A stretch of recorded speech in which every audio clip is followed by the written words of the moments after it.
Hello, everyone, and welcome. My name is Marilyn Shannon, and this is the Breaking Free Show, and I hope you're all doing great out there. And let me say hello to Amnon. Hello, Marilyn. How are you? I'm good, Amnon, and you? Just fine. Good. So you had a slip sliding? Oh, my goodness. Yeah, we were talking before the show started about last week. We're in North Carolina, and I don't know, some of you may be in North Carolina, some of you may be wherever you are. We had a crazy couple of days last week with weather. And that's crazy for North Carolina. It's People crazy. who live up north, I mean, to them, that's... Oh, Well, what are you talking about? 4 inches? What is that? But it was not your usual 4 inches. I'm sorry. I went to school in Syracuse, New York, lived in New York. I mean, I have never seen anything like it. It took me 3 hours to get home in probably about maybe a 6-7 mile radius. I've never seen anything like it. So it was quite the experience. And I keep trying to figure out, so what did I learn from that experience? Not to get in the car when they tell you not to. That's number one. I think that's a good one. So you're doing all right? Doing just fine. Good. I was Good. home. I did not You didn't go out. venture out there. There was no reason. See, I'm a little cocky that way. And I thought, what the heck? And I just next time, I'm going to tell you something. I'm not doing it. And I know Bob. Hi, Bob. You're on the chat. I know. And I was talking to, he called me to see how I was getting home. He's a friend of mine. He's in the chat. And I said, I'm getting home. This is where I am. He said, oh, that won't take you so long. And then he called me back. And I said, I'm still here. And I'm only at this point. And he said, are you kidding? It was crazy. So anyway, it's good to be here. And thank you all very much for being with us today, because I know that your time, your moments matter. And I want to help give you the most amount of stuff I can possibly give you to make it not just worth your while, but make it more than worth your while. So that when you leave our show today, and when you leave our show every day, every week, that there's going to be something extraordinary that you take with you and that you take out into the world and you share, and you just help make the world a bigger, better place for all of us to live. And so today I got this quote from a client, and I want to read it to you. So it goes like this. When I was 5 years old, my mother always told me that happiness was the key to life. When I went to school, they asked me what I wanted to be when I grew up.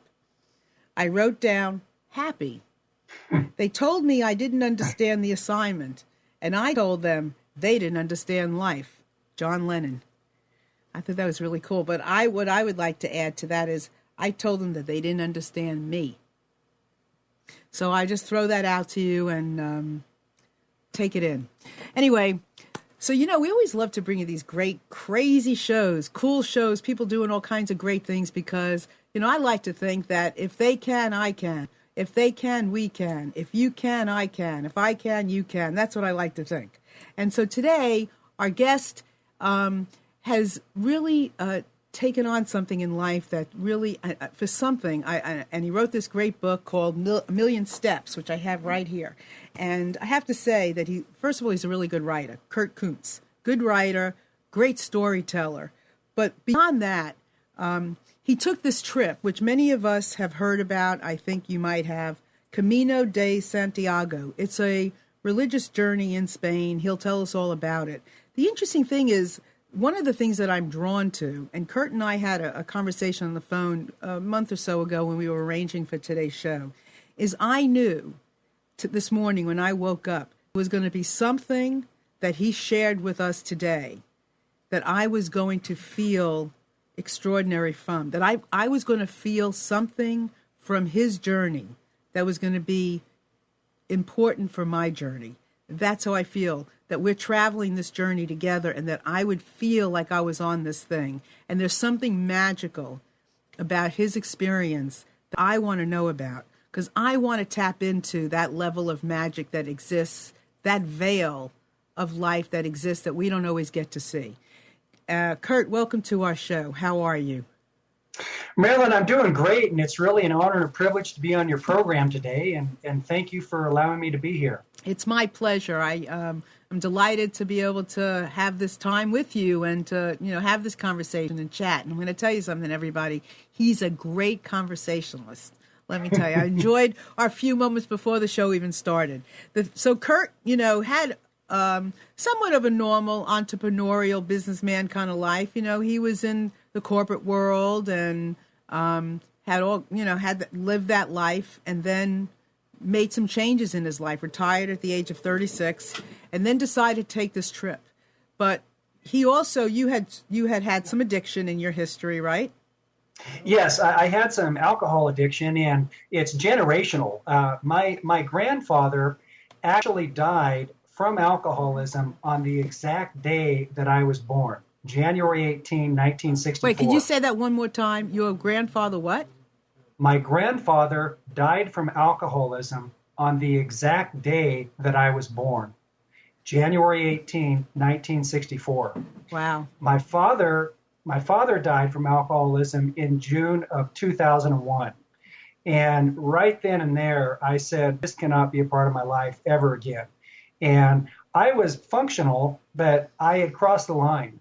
And the day, about 2 days before my dad died, I quit.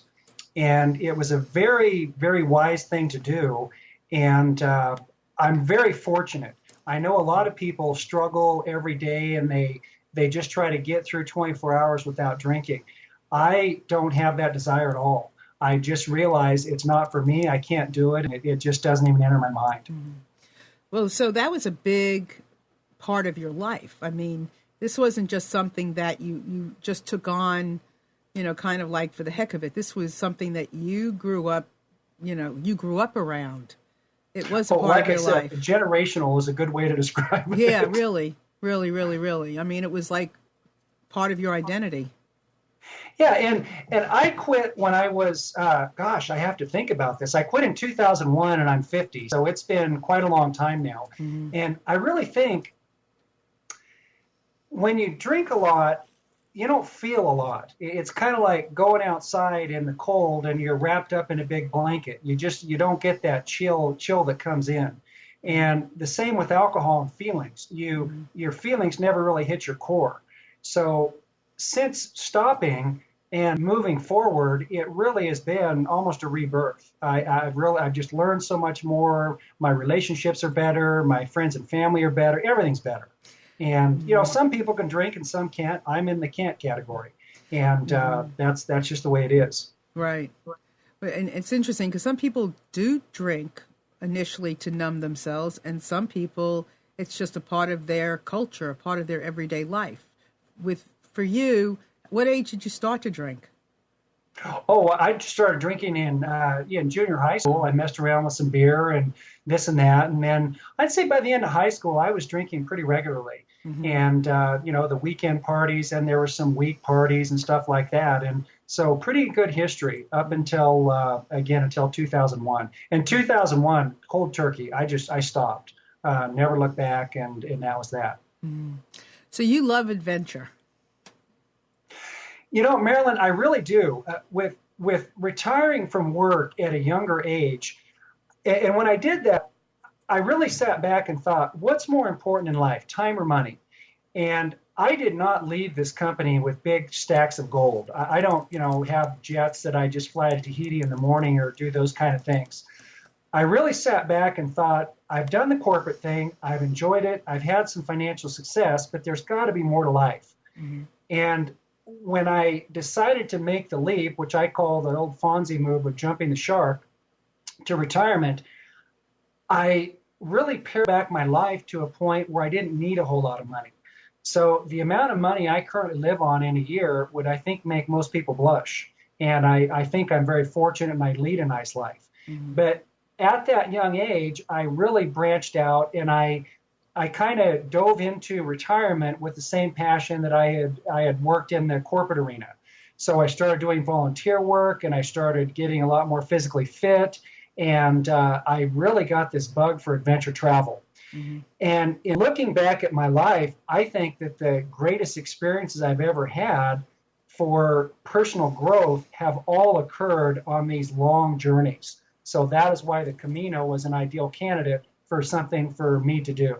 Okay, well, now that you brought it up, so talk about Camino. Just tell us a little bit about the history, and then we'll go into the trip. Yeah, I'd be happy to. The Camino de Santiago is a long trail that goes through Spain. For 1,300 years, people have been walking on this exact same path. And there's actually about 9 different Caminos that really go all through Europe. The one I did was called the Camino Francais, and probably about 90% of the people that walk the Camino walk this particular one. It started out very much as a Christian pilgrimage. And the story is that in 44 AD, St. James, who was apostle of Jesus, went to Jerusalem where they promptly chopped his head off, and he died a martyr for refusing to give up religion. They put his body on a ship to go back to Spain, which is where he had preached. The ship apparently sank, and his body was recovered on shore, covered up in scallop shells. So the scallop shell is a very important symbol for the trip. The body somehow was moved inland about 60 miles and laid in a nondescript grave for 800 years. 800 years later, a shepherd discovered it, and the story is that the cathedral in Santiago is built on the gravesite of St. James. So in the Middle Ages, people walked from their front doors all throughout Europe, all the way to Santiago, seeking penance from St. James. During that period, 1 million people did it. And Marilyn, what really blows me away here is when those folks got to Santiago, they turned around and they walked home. And they didn't have Patagonia shoes. They didn't have airplanes. So what they did was immaculate. As you fast forward to today's time, it's much more of a modern day pilgrim. Some people are still very much, it's still very religious. There's a lot of people that are very spiritual. Some people have it as a bucket list item. Some people just want the physical challenge. The nice part about it is when you start walking with strangers from throughout the world, and the one I did was a 500-mile walk. When you arrive there, it doesn't matter what your beliefs are, and it doesn't matter what your background is. It seems like we all became one very large family walking each other home to Santiago. Well, there's so much to share, before, leading up to even that notion. But I want to ask you, so what is it about being in that type of, journey that brings people together? I think there's a number of things. First off, there's a common bond. I mean, when you make a friendship here, somebody may cross your path in life, and eventually you have a cup of coffee with them, and then you may have lunch with them, and you do something socially, and those friendships take a little while to gel. Over here on the trail, man, they're instantaneous, and they come and go instantaneously. People are always entering and exiting your life. We all walk at a different pace. We have different goals and objectives that we're trying to do on the Camino over there. So these friendships are instantaneous. There's people that I write about in the book that I spent 5 minutes with, and there's other people that I write about that I spent a week with. So and they're deep friendships. Well, I did read Kurt's book. I have to say I didn't read the whole thing, but I did read, a good portion of it. And, when I was reading the beginning, it was so perfect. Because I recall in the very beginning, somebody said to you, make this trip for yourself.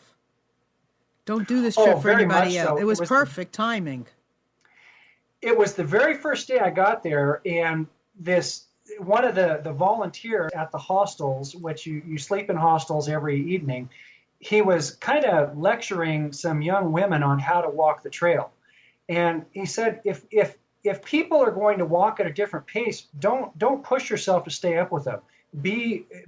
Accept that saying goodbye is part of life. And this journey is your journey. Don't make it a journey for somebody else's life. You do it the way you feel comfortable and you want to go for it. And at first I thought, wow, that's kind of arrogant. Why? It seemed a little odd. Just a few days into the trip, it just made crystal clear sense. And this trip is an individual trip. So is life, really. I mean, you very much so. It sounds like it's such a mirror for how we can live. It's like my forehead's got Marilyn across it. Yours has Kurt across it. I mean, we have to live, our lives the way we choose to live our lives, and hopefully we're choosing to live it from our heart. And when we do, then we can live it for ourselves, yet at the same time be connected to everybody else. So yeah, and Marilyn, the Camino really is a metaphor for life. It's a journey. There's a beginning, there's a middle, there's an end. You have relationships that come and go. You learn constantly, and you have moments of intense joy and happiness, and you have a lot of adversity. I mean, walking 500 miles across a country where you don't know anybody it's a minefield of adversity. And how you manage it and you get through that and you learn and you develop, that's where the growth occurs. And I think very similar to life. Right, exactly. So 500 miles took you how long? I was gone from my home for 35 days, and it took me 28 days to walk. Most people walk the trail somewhere between 4 to 6 weeks is a pretty good average. I walked a little bit faster, and I didn't make it a race. You can't see the rest of my body here on this interview, but I'm pretty big. I'm 6'5". So with long legs, I naturally walked faster than most others. What'd you have to do to get in condition for this? Marilyn, it's fitness has been a part of my life for 25 years. So I probably 6 or 7 days a week do some kind of exercise. I do a lot of bike riding. I do a lot of gym stuff on ellipticals and bicycles and that kind of stuff. I lift weights. I do hot yoga. I'm kind of a fitness nut. So I didn't do anything in particular to really train. One thing that's interesting is I'm not a walker at all. So putting myself in an environment where I was going to walk way outside my comfort zone. The first day I walked was 16 miles, and that was across the French Pyrenees. That's the longest walk of my entire life. Never, ever had I walked that many miles before. Did it feel like you were walking a lot? It's a great question. Up front, you feel it a lot. And the veterans tell me that the first third of the trip really is for the body. And that was my next thing. That was exactly what I was going to ask you next. Yeah. Yeah. You end up walking over some big mountains and a lot of rolling hills, and your body changes. You become accustomed to walking. You may have some issues with soreness in your legs. Maybe your back gets sore, whatever it may be. But in that first third of the trip, your body changes. You build up some stamina. You build up some resistance to blisters and some other things like that. So for me, the first part, I really felt it. And as I kind of went into the second phase of the trip, the walking kind of became a little secondary for me. And it became very natural. And I've done other physical things like this. Your body is amazing in how it accommodates to what you put it through. So you said, so I was glad because that was my next thing. You said the first third was for the body, the second third was for the mind, and the third was for the soul. So could you give us a little explanation of that? It just couldn't be more accurate. Somebody told me that before I went, and I thought, yeah, it sounded a little wacko to me. When I got over there and I looked back in retrospect, the first third of the trip, there's one very big hill. On day one, you cross the French Pyrenees. It is by far the most difficult day. It's so difficult that a lot of people start on day two. That first day is 16 miles, and it's 5,000 feet of elevation. The next 180 miles, the accrued ascent is about 10,000 feet. So day one, monstrous. The next 10 days or so is kind of more rolling hills. As I mentioned, your body changes in that period. The next 120 miles is an area called the Meseta, and it's very bizarre. It's flat. It's devoid of trees. There's very little to distract you. And people tell me that's more of kind of like the Don Quixote portion of the trip, where you really kind of clear your mind out. And without the distraction and a lot of inward focus, that does seem to happen. The final third of the trip, I don't know how many people on the show have been there, but it's very similar to Washington State or Oregon State, where it's a very rich, lush rainforest environment. Lots of rivers and mountains and streams and really just green foliage everywhere. Mm-hmm. And realizing there was an end of the trip and that I was coming into a finality, I just began to appreciate everything so much more. A simple cup of coffee, a sunrise, whatever it may be, and I just feel like my soul was a sponge, and I just soaked it up all the way to the end in Santiago. Mm-hmm. Yeah, that would kind of make perfect sense. I think that that we make it about the body, and then we go through these struggles. You know, it kind of elevates, and you go through these struggles, and you're in the mind. You know, and then sometimes we want to quit. You know, sometimes we do all kinds of things, and then we can make it about the soul when we get through the body and we get through the mind. Yeah. You know, very interesting. So tell me something. I have a lot of questions, but one of the questions that are coming to me right now is, how much does a trip like this cost? Is there a range of cost? Yeah, it's very inexpensive, and I know that's relative for everybody. My transportation was about $1,100, and so that was my plane flight, getting over there, all my buses and taxis to get to the start, and also my flight from Santiago back to Madrid, and then Madrid back to Boise. So figure $1,000, $1,400 for transportation. When you're on the Camino, it is incredibly inexpensive. The hostels, which are actually called albergues, and that's where you stay, and it's not the Four Seasons. You sleep in bunk beds in a group environment, and people snore and people fart and they make weird noises, and there's a lot of group activity. These places, I think the cheapest I spent was €4, and the most expensive was 12 or 13. So you really your lodging is $8 to $15 a night. Mm-hmm. And then a food budget of probably $20, $25 a day will get you through it. So with that combined, your daily expense is really $25 to $50. Now, you can ramp it up. You can stay in hotels. You can eat in better restaurants, or you can ramp it down. You can stay in tents outside, but a generic number of, again, $25 to $50 a day will get you as far as you want to go. And the nice thing about it, this is not a trip where you accumulate things. This is just the opposite. You take a minimalist amount of stuff and you accumulate nothing other than joy and happiness. You don't buy trinkets and sweaters and things like that at all. You shed them. How much pain were you in? I was pretty fortunate with the previous physical activity I've done. I did not have a lot of pain. I had a little bit. Your feet, no matter what, your feet are upset. They're not happy with what you put them through. So there's chronic soreness in the feet. But the rest of my body did pretty well. Now, again, this trip, just like your trip through life, is very unique. Some people, the physical portion of the trip was grueling and it was difficult. And every day when they got to the end of their day, it was like, thank God I'm here. I mean, this is very difficult. That wasn't my Camino, but that's the Camino for a lot of folks.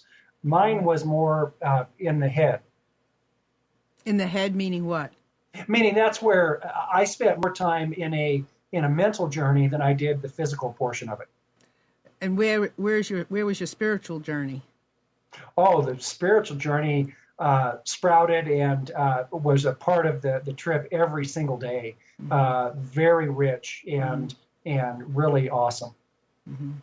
Yeah, I want to welcome anybody to call in. This is just, I'm loaded with questions and curiosity. I'm just full of curiosity. So, but, if you've got some questions, comments, you've been on any Camino of your own, it doesn't have to have been in Spain, but maybe you were on a Camino of your own and you would like to share it. Because that's, anytime you're on a journey, a spiritual journey, and you have ahas, I want to know about it. So we all want to know about it because we want to share those extraordinary times with each other. Because that's what lets us know that there's something more out here, and something more in here, and something more between us. Call me, call us, Kurt. We'd love to talk to you. 919-518-9773. Or you can Skype in with us. Computers, that's plural. 2, that's the number 2. K Voice from anywhere in the world, as long as you have Skype. What were you going to say, Kurt? I was going to say, Marilyn, you just brought up a really good point. You said something about if you've been on a journey, if you've been on a Camino, etc.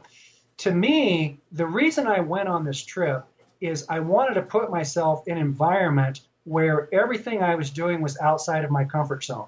So I'm in a foreign country. I'm sleeping in these group sleeping arrangements. I'm eating different food. I'm doing a physical activity I'm not used to, and I don't know a soul over there. I can't think of a more bizarre environment to put yourself into. I find in my life that's where I grow. If I just do what I did yesterday and everything's planned out, I become dull and boring. If I do something crazy and wild like this, that's where I grow.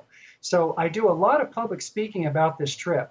And a lot of people, one of their first questions is, hey, that's great. You retired, you have the physical capability to do it, and this and that, and you're lucky.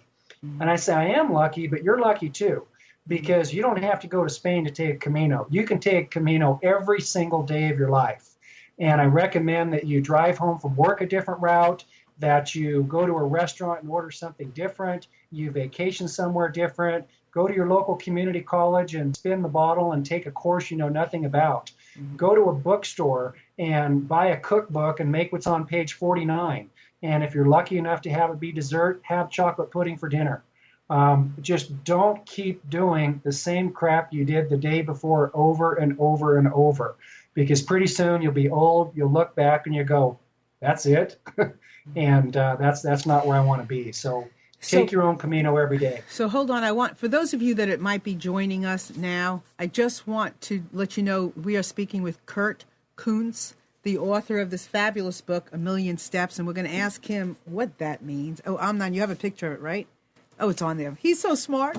Okay, he's so smart. We're going to ask him why A Million Steps, but this is an extraordinary story of Kurt's journey on the Camino de Santiago. And we're learning a lot, and we're experiencing, I think, a lot for ourselves as well during this show. We always do, but there's something about this message that we all can take to heart. And what Kurt was just talking about is, I mean, his journey was roughly 30 days, 500 miles, 1 million steps. However, every day you can do something a little different that expands your horizon, that expands your comfort zone, where you allow yourself the opportunity to meet somebody new, to share with somebody new, to take in something that you can then have an opinion about, have something to talk about. So this is really fascinating. So Chris is asking, what was one of the funniest things that ever happened to you on your journey? The funniest thing, yeah. I would have to say these bathrooms are sometimes co-ed. And I was in the bathroom one day, and to my right is a shower door, and the shower door was set up where you could walk in and close the door, and then you could take your clothes off, and then you go into like another chamber where the shower is. So that's on my right side. In the center, there's a little sink, and that's where I was actually doing some laundry. And on the left side, there is a toilet, and that has obviously a door that closes also. So I'm in there kind of washing some clothes, and this woman who happened to be from Japan, she opened up the shower door and did not realize we were in a co-ed facility. And she was butt-ass naked, and she looked up at me, and like I said, I'm 6'5", and she just had these horrified eyes. And I have this feeling that I am etched in her mind until death. And it was, she was horrified, and I obviously respectfully turned my head, but it was a little bit of a humorous moment for me. I bet it was, and I bet I was looking at it now. I think, because I'm only 5'1", I'd think, God, he's the Jolly Green Giant. So Chris just wanted to know the funniest, and I have so many questions for you, but I want to know what was some of the most extraordinary experiences. I know I read about the shoes that the woman had experienced when she needed shoes, and somebody offered to just give her shoes, and that to me is just, that happens. But what other stories can you tell us that is so extraordinary that it's just magical, and it was like just a religious experience? Kind of, Marilyn, I think that where I'd like to kind of go here, and pull me back if I go too far into here, I'd like to go through some of the lessons that I really learned over there. And prior to taking this trip, I have endeavored for such a long time to understand what being in the now is. And I've read the Eckhart Tolle books and read all these books that try to describe what it is. Everybody says it's the best place to be, but what is it? The Camino, in my mind, taught me what it is. Every single day when you wake up there, you don't know what's going to happen. Nothing is scripted. You don't know how far you're going to walk. You don't know where you're going to stay, what you're going to eat. You don't know if your body's going to hold out, and you don't know who you're going to walk with. You don't know what the weather's going to be. In that challenged environment, you don't have any time to waste thinking about yesterday, and you certainly don't have any time to waste thinking about the future. To me, that's what being in the now is. Can I just interrupt you 1 second? Let me just say this. What he's saying is that the now is as much as you can handle. It's big. It's so big being in the now that what was, and what's going to be doesn't matter, because the now is so huge and so big. That's all you should be focusing on is right this minute. Yeah, and the Camino teaches you to do that because you just naturally don't have time to worry about the past or the future. So you then spend a month or a month and a half on a daily basis being in the now. You really understand in your head and your heart what it is. So since I've returned home, and let's face it, it's natural for anybody to drift into their past or to fantasize about the future. Just realizing that I'm doing that, I can kind of give myself a mental slap in the face and say, get out of that. If I'm in my past, am I attaching myself to an unpleasant situation and letting it pull me down, or am I actually learning something? And whichever it is, I still want to get out of it. For the future, I have yet to meet a person who 5 years from now is not going to be happier, healthier, wealthier, and skinnier. The trouble is, it's always a 5-year rolling window. When you can be happy, when you can make something happen is right here, right now. So again, I really advocate, don't, have practical planning for the future. Have some food, have some rent money and this and that.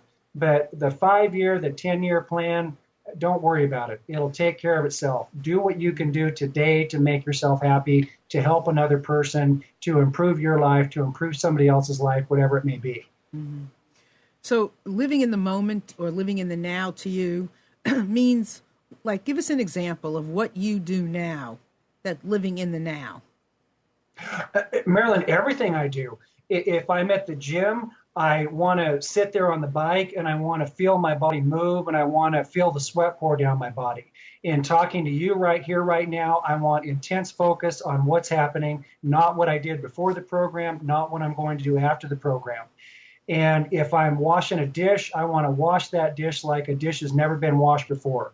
So whatever you're doing, a big task, a little task, a mediocre task, do it with passion and focus. When you're talking to a lover, to a friend, a family member, listen to them. Don't drift off into what you're doing. Listen. And that's what I mean by being in the now. So, and what do you get from being in the now? It's where life happens. It's where life happens. It's everything. It's where you experience happiness. It's where you experience sadness. It's where you make a difference. It's where life is lived. And the time you spend in the past or the future robs from the time you can spend in the now. So don't go there.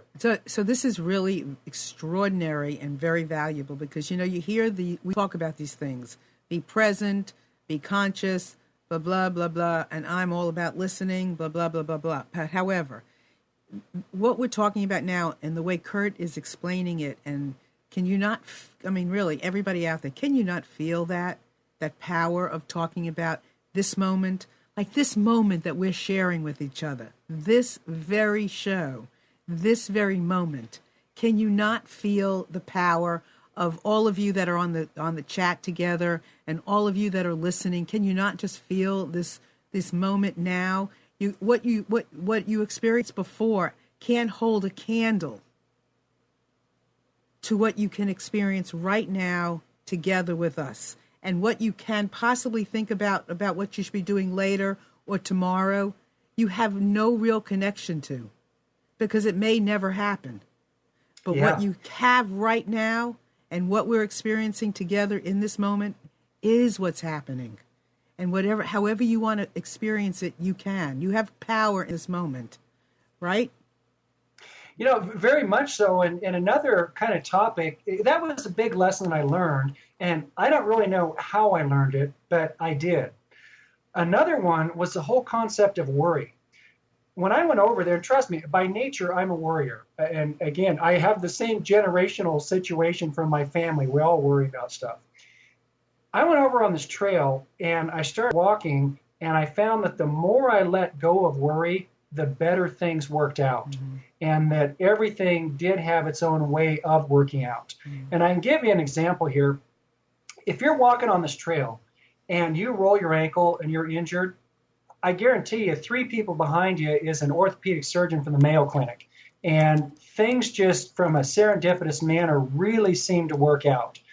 So I tried to experiment with not worrying about stuff. I didn't really worry where I'd end up. I didn't worry about where I'd sleep. I didn't really worry about anything. And by unloading that backpack, if you will, I really began to love it. So you loved when what? I came What home, did you I love? thought, well, I had this great experience Kurt. in Spain without worry. How can I get rid of worry in my life here? So the first thing I did is I got a piece of paper out and I made a list of all the things that I worry about. I came up with 8 big ones. I immediately crossed 5 of those things off the list as being completely beyond my control, so absolutely worthy of no worry whatsoever. Mm-hmm. So I then ended up with 3 things, and no, I will not tell you what they are. On the other side of the equation is what's working. What are you grateful for? What's going right in your life? And if you want to sit down and start to make that list and you really put a pen and paper to it, it goes on in perpetuity. You have air in your lungs, you have food, you have water, you have friends, you have shelter, you have shoes. And if you become complacent about your shoes, be thankful you have a foot to put them on. And I really have tried to put my focus on the gratitude side of the equation and get rid of these 3 or 4 minor little crummy things that may or may not happen. And that is a good way to row through life. Mm-hmm. Absolutely. I had a thought. So you really, worrying is something that happens, is for the future. It's not in the present. It's something that's going to happen. And that's why it's really doesn't really matter, because what you're worrying about may happen, may not happen. But in this moment, you can perpetuate different things to happen in this moment. So let me ask you something. So the people that you met along the way, tell us a story that just touched your heart from somebody that you met along the way. And I also want to hear about, who told you what along the way. That, I mean, you these are some of your stories as far as, things that you picked up about this Camino, about worry, about being in the moment. What were you hearing from other pilgrims along the way? Oh, the people you meet here are, first off, extraordinary. The youngest person I met was 2 years old. The oldest man I met was 82 years old. So it is a wide variety of people. These people come in every shape, size, color, and from every corner of the world. I believe there's 197 countries in the world, and I met people from at least 35 different countries.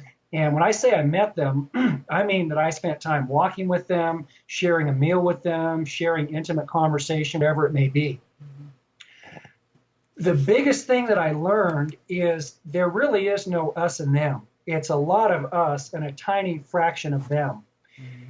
We all face the same issues in life. We face relationship issues, financial issues, medical issues, whatever they may be, and we all seem to have the same triggers for happiness. So it was very, very refreshing to kind of have that experience. A couple of quick stories.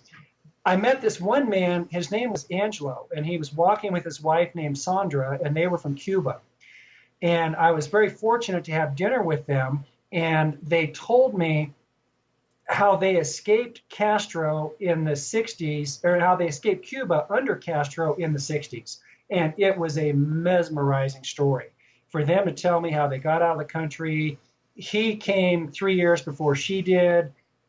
He ended up in New York City with $20 in his pocket. She ended up in Atlanta with, I think, 3 changes of clothes. Mm-hmm. So it was an incredible story of just rebirth, starting over for them.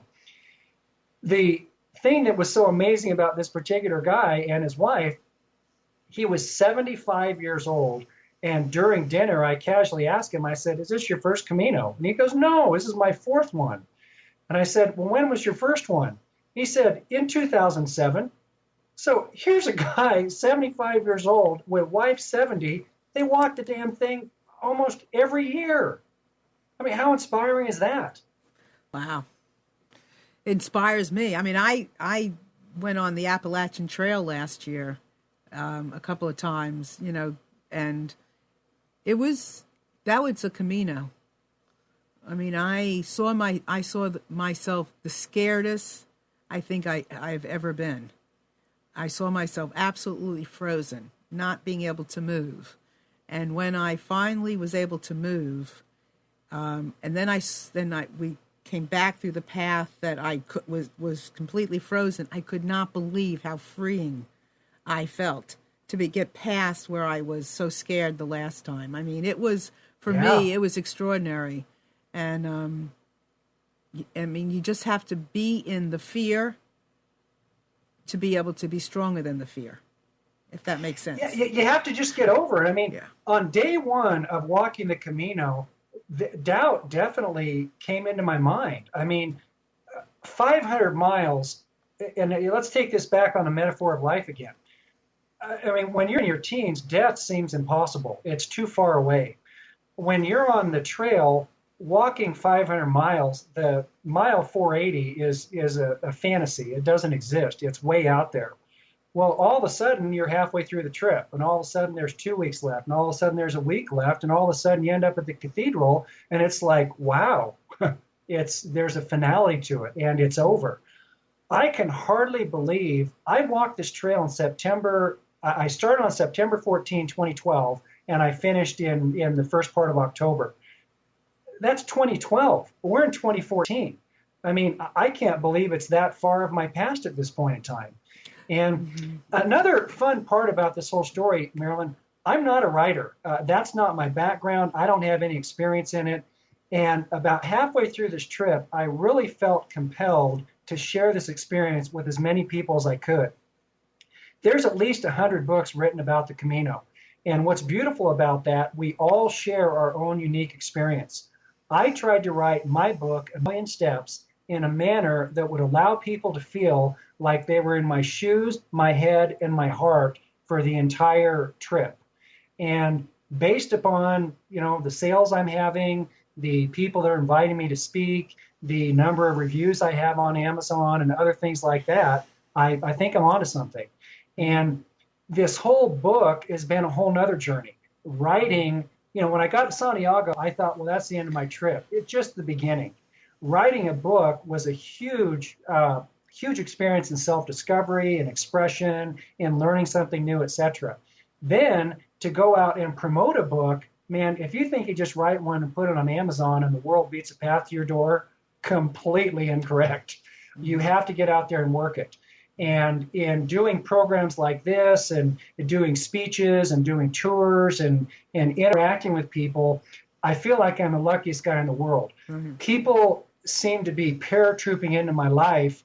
And just like meeting folks on the trail, I'm now meeting people every day. Today, you and I are spending time together. My next speech, someone will ask me out for coffee and I'll get to know them.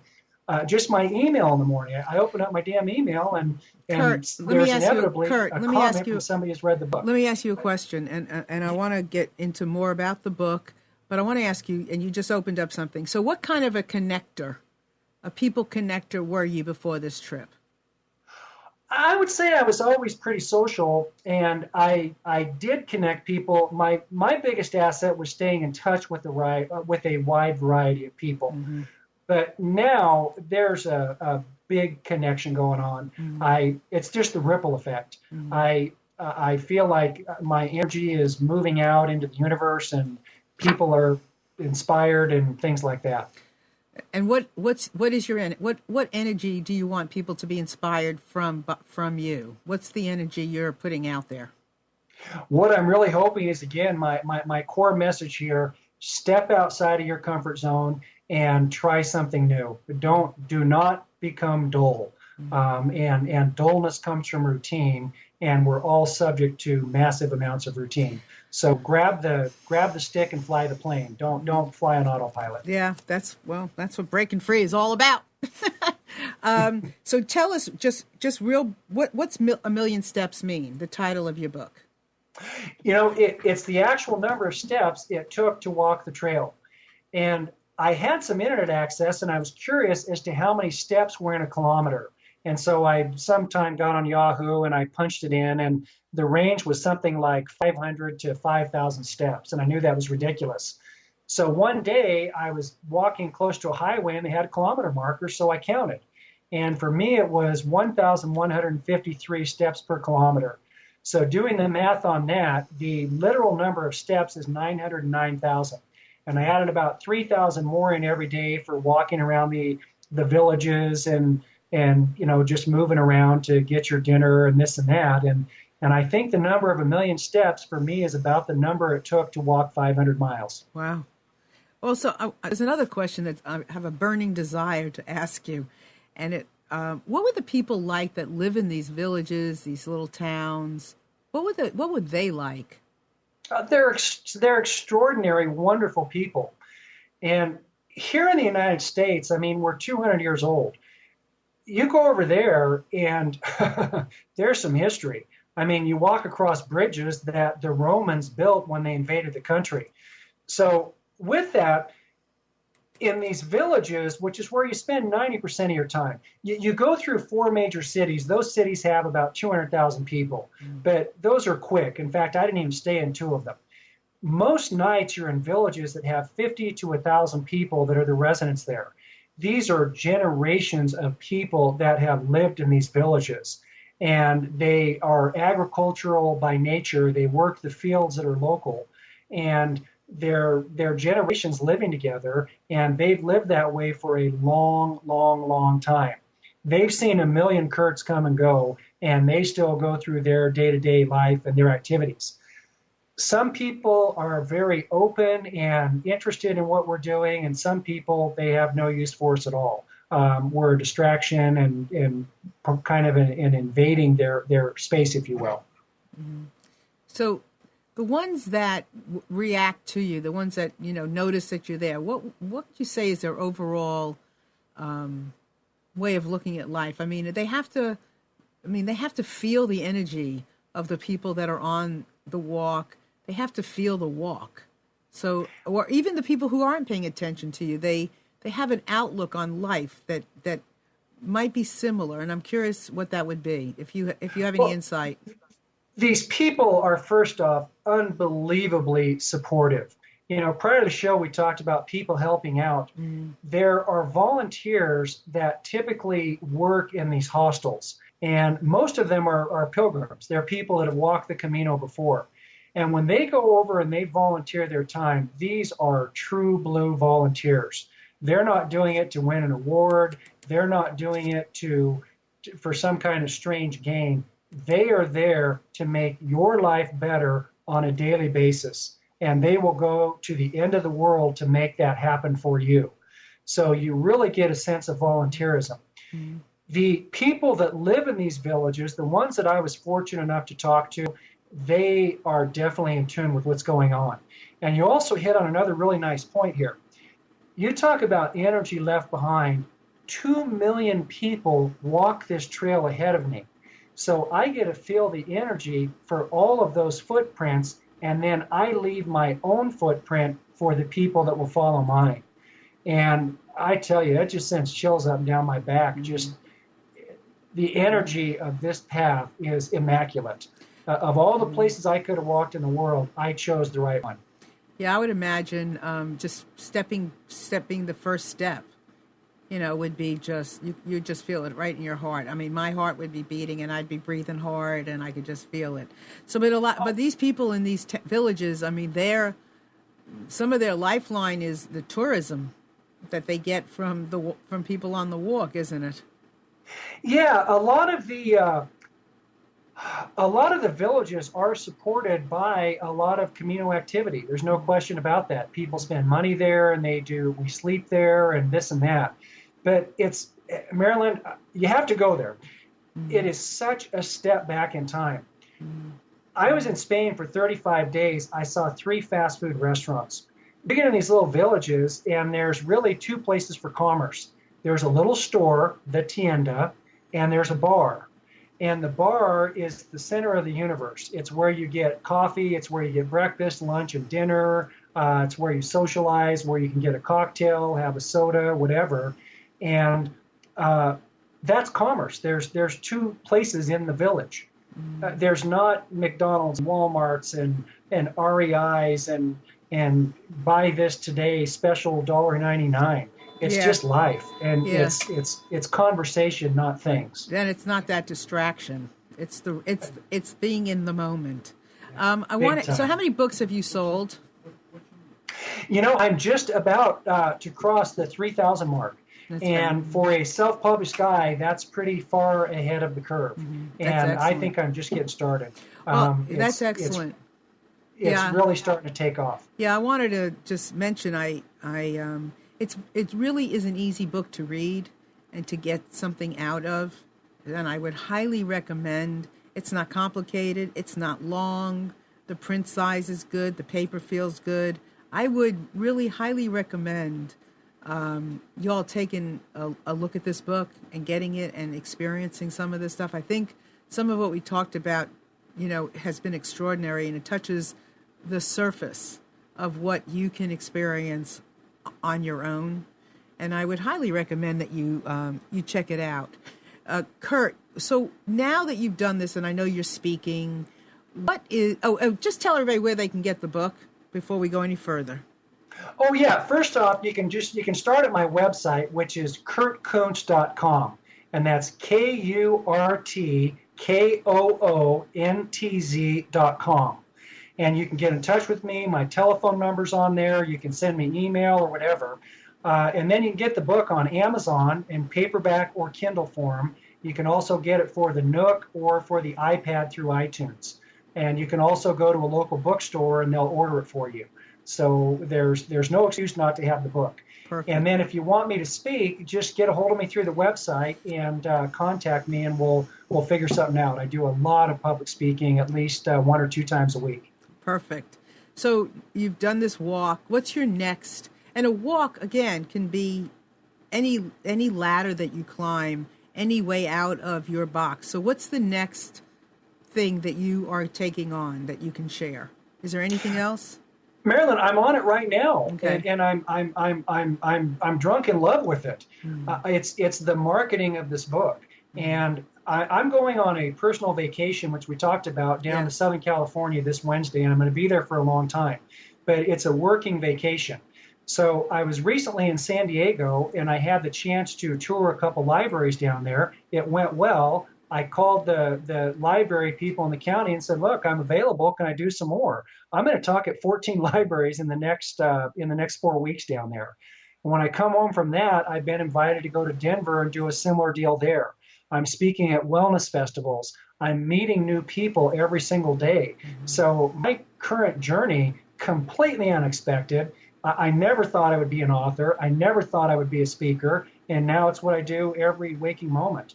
And the joy of meeting the next person or the new experience or a serendipitous this or that, that's what my journey is. And I couldn't be happier. And, before this, I do have a business background.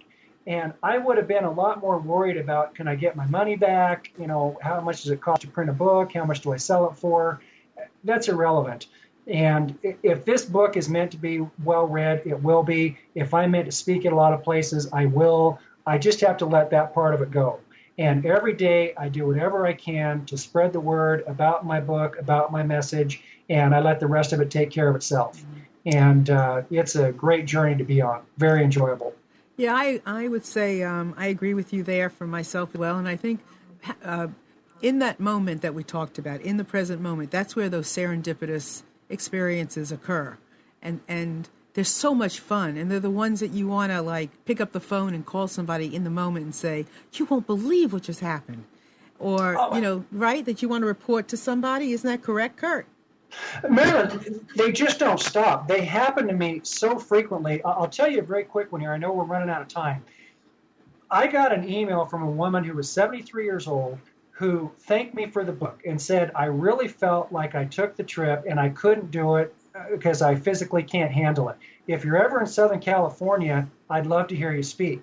I sent her an email and said, I don't know if you're close to the Del Mar Library, but I'm going to be in San Diego on January 18th. She responded back and said, wow, I live 5 minutes away.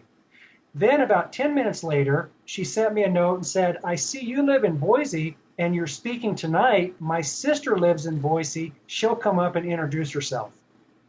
What are the chances? I mean, that's just almost impossible. That kind of stuff happens to me all the time.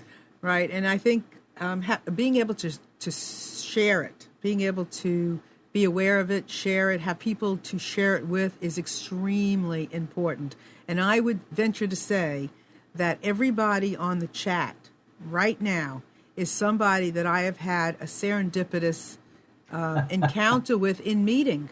I don't think there's anybody on chat that our connection did not occur through a serendipitous moment. And I'm sure they all would agree, because everybody on the chat is not somebody that I just knew. Even Amnon. I met somebody in a restaurant who told me about Amnon, right? How many years ago was that? Arthur Gordon. How many years ago was that? 12 years ago, maybe? 13 years ago, I was in a restaurant. Nice. And somebody said to me, you need to meet Amnon. And I said, Amnon who? And then now I don't even know what my entire life business would be like without an Amnon. So the same thing with Chris. You met Chris. I mean, yeah. In working with Chris, must have met 20 some odd people before I knew that it was Chris. So it's extraordinary, and I think it's a treat that we give ourselves, and it's a blessing when we. Marilyn, when you're on the right path, everything falls into place. I mean, my editor fell into my lap, my web designer fell into my lap, my social media person fell into my lap. I found a cover designer that does major covers for a big publisher out of New York City. The guy lives 25 miles away from my house and did a freelance deal for me. And I've never worked on a project where it's been more round pegs and round holes. And it's just smooth and great, and it's what I'm meant to do. Yeah. And when it's frictionless, that's the way it's supposed to be. Well, you'll hear me say many, many, many, many times, when you go with the flow of the river, there's all kinds of people along the way putting out their hand to give you a helping hand. But when you go against the flow of the river, look out. And the other thing, look out. And the thing I would say is expect these serendipitous moments, expect these connections, expect the power and the juiciness of living in the now. It does not take away the awe.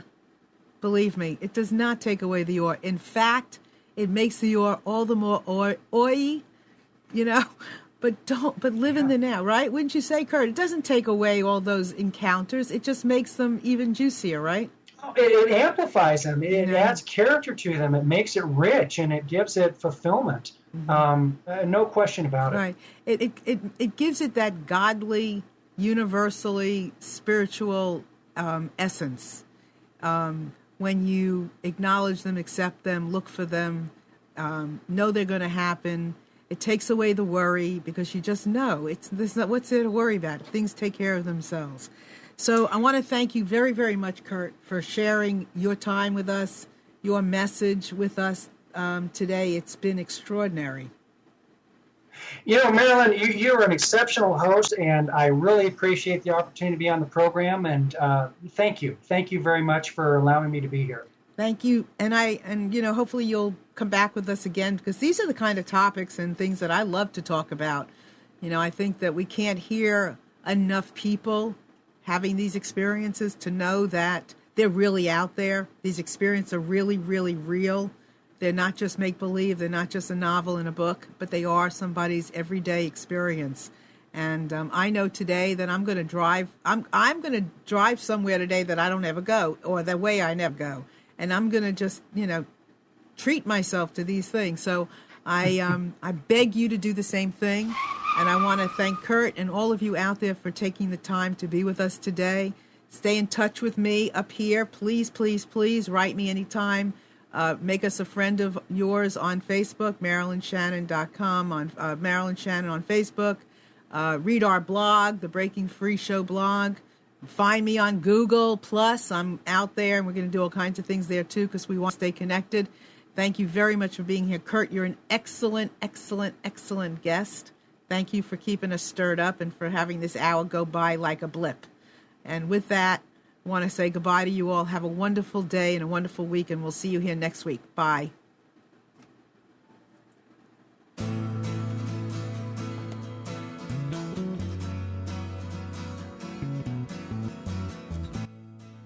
You are tuned to the Nissan Communications Network.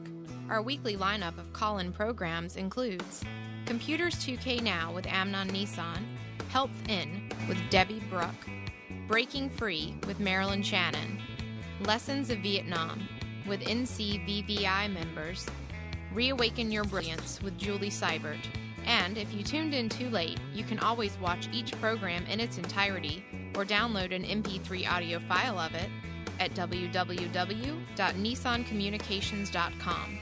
Sponsored by ThatVidBlasterGuy.com, CarolinaApparel.com, and DeltaForce.net.